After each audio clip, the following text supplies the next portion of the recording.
ஓம் சாந்தி.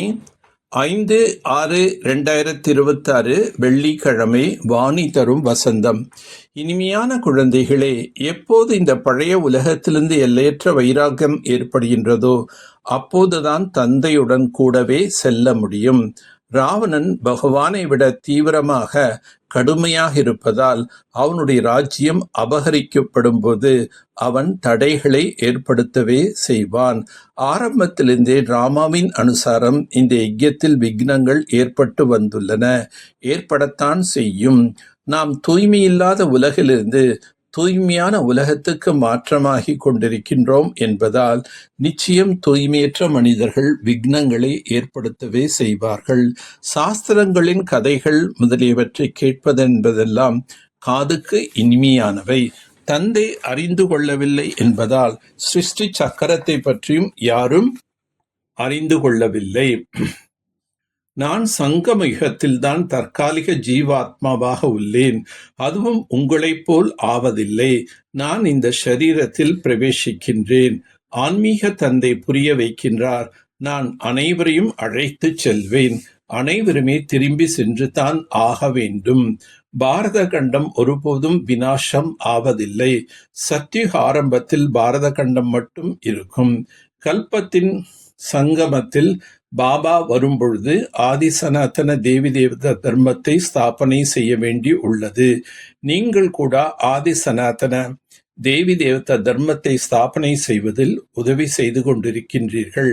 பாபா சொல்கிறார், பழைய உலகின் மீது வைராகியம் வராதவரை அப்படியே யாரும் சென்றுவிட முடியாது.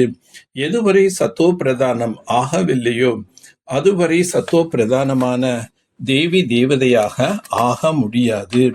ஆகவே நாம் சத்தோ பிரதானம் ஆகுவதற்கு தந்தையை நினைவு செய்ய வேண்டும். பால பிரம்மச்சாரிக்கு புகழ் அதிகமாக உள்ளது. திருமணம் செய்து கொண்டால் ஆஃப் பார்ட்னர் ஆகிவிடுகின்றார். குமாரர்களுக்கு சொல்லப்படுகின்றது, நீங்களோ பவித்திரமாக இருங்கள் என்று. இல்லற விவகாரங்களில் இருந்து கொண்டே தாமரை மலருக்கு சமமாக ஆகுங்கள் என்று இல்லறவாசிகளுக்கு சொல்லப்படுகின்றது. திருமணம் செய்யாதிருப்பதால் பந்தனம் இல்லாமல் இருக்கும். ஞானத்தில் வலிமை உள்ளவர்களாக இருக்க வேண்டும். ஆத்மாக்கள் நீங்கள் கூட பயணிகள் தான். இங்கே வந்து உங்களுடைய பார்ட்டை நடிக்கின்றீர்கள். இந்த ஞானத்தை யாராலும் கொடுக்க முடியாது. இப்போது தூர தேசத்தின் பயணி என்று ஷிவ் பாபாவைத்தான் சொல்வார்கள். அவர் பரந்தாமம் என்ற தூர தேசத்திலிருந்து வந்திருக்கின்றார். நம்முடைய அனைத்து துக்கங்களையும் போக்குவதற்காக, சாபத்தை போக்கி ஆஸ்தி தருவதற்காக பாபா வந்துள்ளார். ராவணனின் சாபத்தினால் அனைவருக்கும் துக்கம் ஏற்படுகின்றது. தன்னை சோதித்து பாருங்கள். நமது புத்தியோகம் அலையாமல் உள்ளதா? உங்களுக்கு சிவ பாபாவிடம் எவ்வளவு அன்பு உள்ளது? பாபா புரிய வைத்துள்ளார். அநேக விதமான தடைகள் ஞான யஜ்யத்தில் ஏற்படுகின்றன. ராவணன் பகவானை விடவும் வேகமானவன் என்பது மனிதர்களுக்கு தெரியாது. அவனுடைய ராஜ்யம் அபகரிக்கப்படுகின்றது எனும்போது அநேக விதமான விக்னங்கள் ஏற்பட்டு கொண்டே இருக்கின்றன.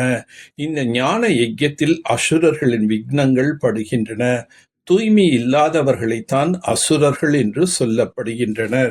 ராவண ராஜ்யத்தின் மீது உங்களுக்கு வைராகியம் உள்ளது. இந்த மோசமான உலகம் வெகு விரைவில் சுடுகாடாக மாறப் போகின்றது.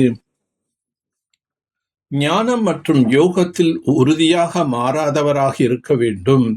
பந்தனம் எதுவும் இல்லை என்றால் பிறகு தெரிந்தே பந்தனங்களில் போய் மாட்டிக் கொள்ளக்கூடாது. பால பிரம்மச்சாரியாக இருக்க வேண்டும். இப்போது நமக்கு உயர்கின்ற கலை. பாபா நம்முடைய அனைத்து துக்கங்களையும் போக்குவதற்காக, சாபத்தை போக்கி ஆஸ்தி தருவதற்காக வந்துள்ளார். பாபா மற்றும் ஆஸ்தியை நினைவு செய்து அளவற்ற குஷியில் இருக்க வேண்டும்.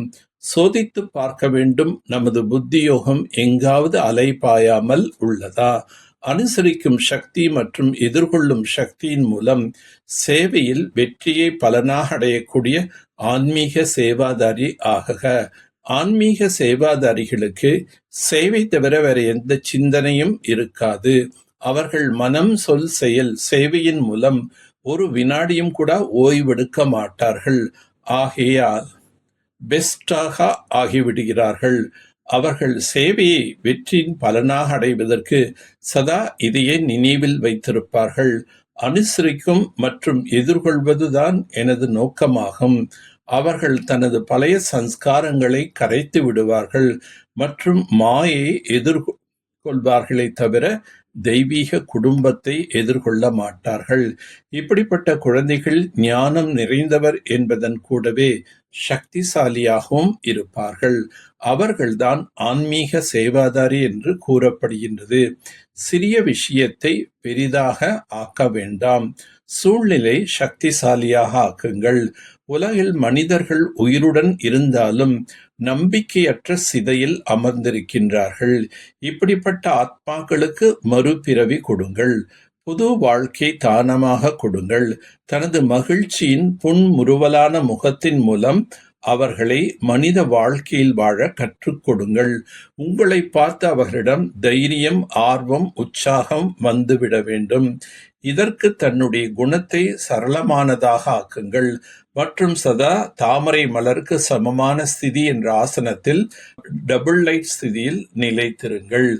நல்லது. ஓம் சாந்தி. ஓம் சாந்தி.